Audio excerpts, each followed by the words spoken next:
Hi everyone, welcome back to Trees and Turtles. My name's Imogen. In today's video, I am sharing how to stop deadlines feeling scary, because we get scared of deadlines. I have anxiety, I know. Okay, if you're not already subscribed, make sure to do that. Give this video a thumbs up. Follow me on Instagram. Let's get started.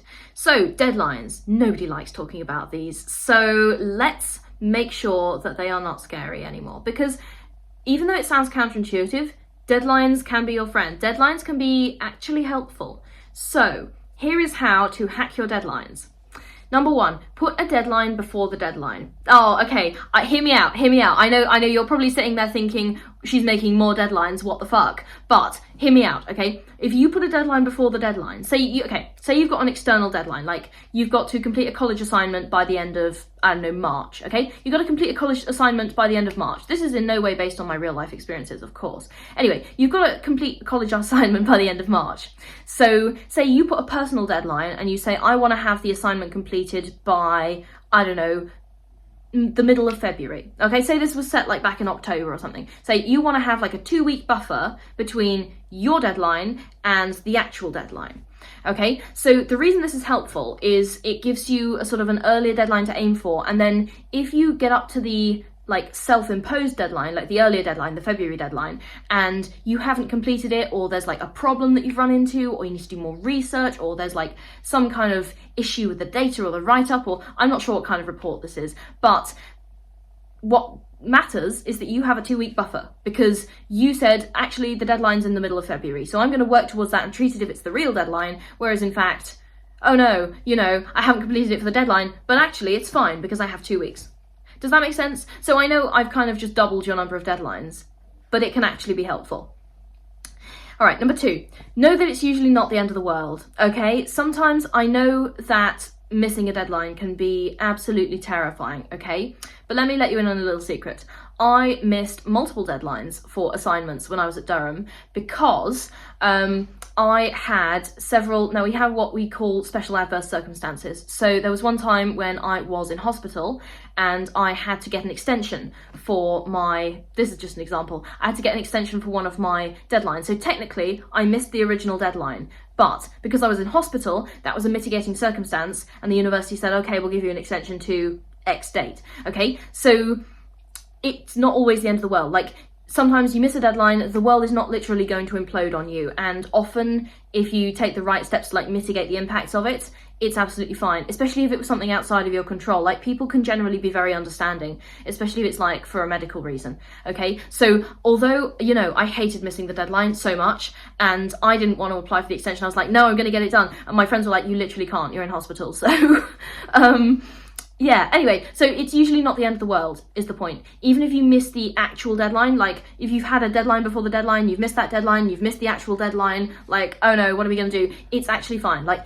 it's not going to be the end of the world. The world is literally not going to explode. You're not going to die. Everything is fine, okay? And there are things you can do to like mitigate the impacts of missing that deadline. So even if you do, and I'm not saying you should make a habit of it, but I'm saying in the circumstance where it does happen, it's probably going to be okay. Like, it's almost certainly going to be okay. So don't stress too much about it. Just make sure that you have the right kind of routines in place and the resources that you need in order to mitigate the impacts of missing that deadline.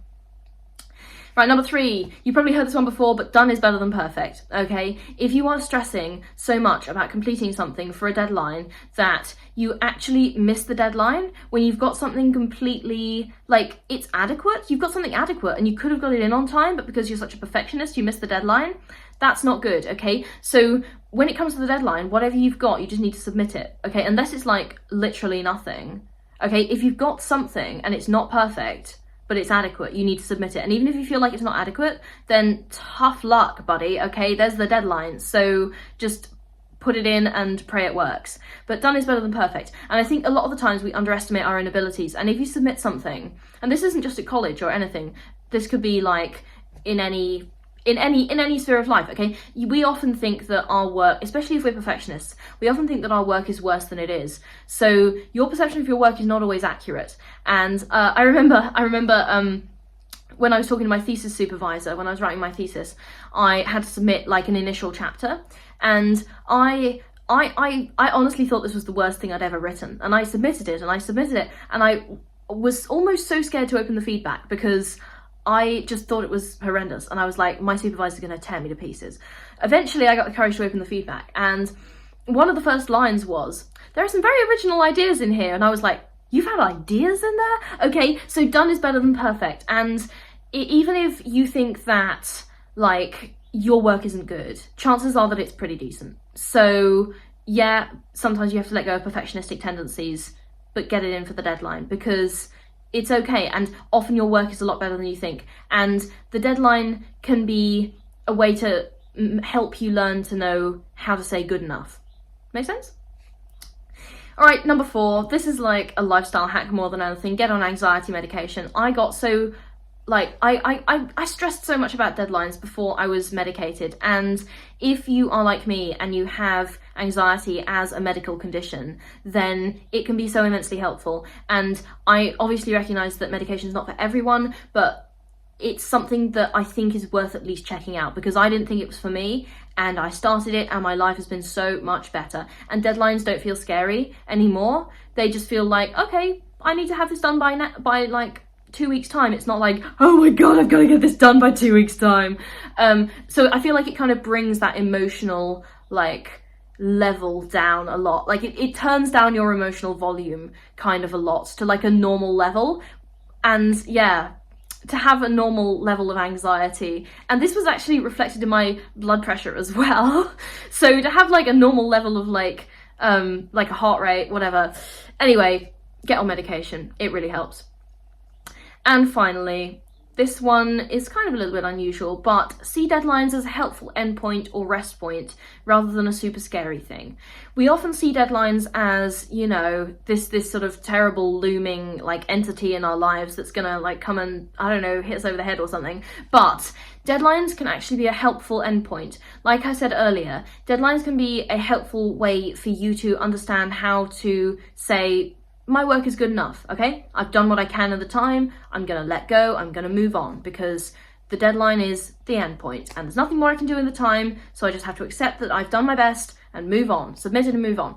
And also, it's a really helpful rest point, okay? Once you get beyond that deadline, you can go and have a nap, okay? And like, do not underestimate the like value of being able to look forward to that reward, because you worked really hard, and if you never had a deadline, you just keep working and burning yourself out. But because you have a deadline, you're like, right, you have to stop now, go and have a rest, okay? And that can actually be really helpful to avoid burnout. So deadlines don't have to be scary, they could be your friend, and I hope this video has helped, because this is very much from the heart, because I used to stress so much about deadlines, and obviously you're like, yes, I still do, but I hope these tips are helpful, because I wish I'd had these like 5 years ago.